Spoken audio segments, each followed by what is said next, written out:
NAB 2025. We're still here on the Net Insight doing one of 3 videos here, and with Jonathan, you're going to tell us a little bit about a project that you've been working on. You presented at SVG recently. It sounded interesting. Tell us some more. Yeah, absolutely. So we were lucky this year to work with Globecast, a big global service provider, with one of their end customers. That end customer is Premier Padel. Yep. And so if you've not played paddle before, not played it. You should. Yeah. But paddle is actually the fastest growing sport in the world right now. Yeah. So it's seeing kind of 25% year-on-year growth as a sport, and there's now over 26 million players across 110 countries worldwide. And it's an interesting game, and its recipe is really about accessibility. So it's a racket sport, and it's within a tennis-like court, but a self-contained court, and anyone from kind of 5 to 75. It's a hybrid between a tennis and a squash court in a way. A little bit. Okay, So absolutely, it's got some similarities. It's got a glass back wall. The ball tends to stay in play, so rallies are long. It's quite easy to pick up a racket and get started. It's by default a doubles game, so it's very kind of inclusive, and it fits social settings and leisure environments really well. So a very interesting sport. So how did you help them? So it's interesting. So the end customer is the tour, backed by the International Federation, Padel Federation. The tour is Premier Padel.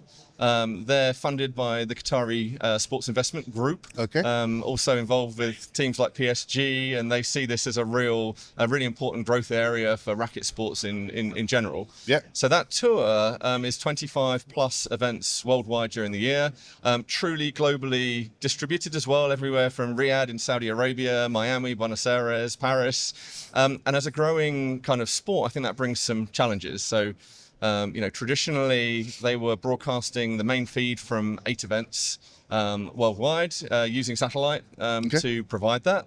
A weekend of event, 10 hours a day of broadcast, satellite contention for other sports at the weekend, could make that very difficult to scale. And there's pressures on the satellite industry for media generally at the moment that means that was a difficult proposition for a growing sport.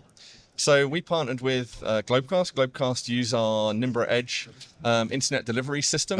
They provide that as a service to the end customer, and it means that now they're using just ubiquitous connectivity in order to deliver these sporting events from around the world. So how does it help? I mean, you're just taking them out of the satellite environment, but giving them a reliable delivery.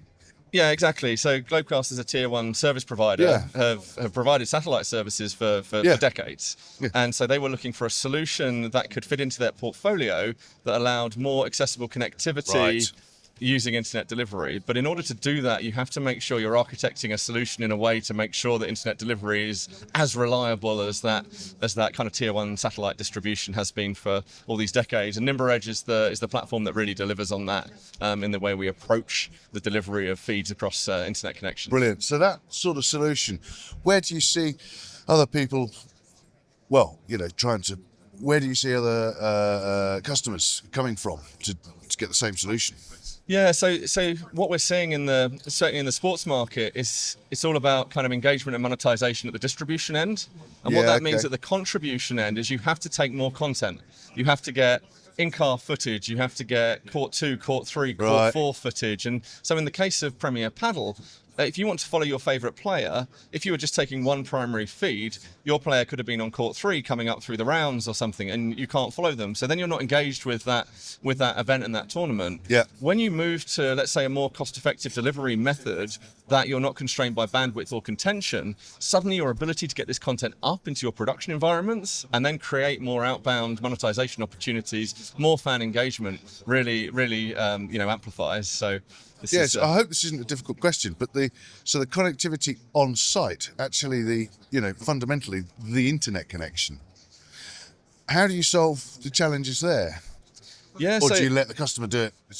Yeah, exactly. The truth is things like business broadband connections to leisure facilities are now widely available. Yeah. And Premier Padel, when we talk about this growing event, they're playing at Roland Garros.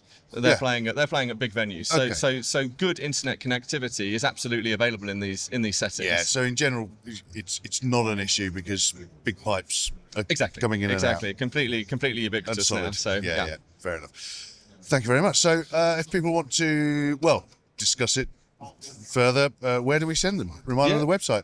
Absolutely. You can, netinsight.net is where you can find information about what we do at NetInsight, but also if you, visit Globecast and talk to them about their service provision offerings. Of course. We work very closely together. Thank you very much, Jonathan. Thank you.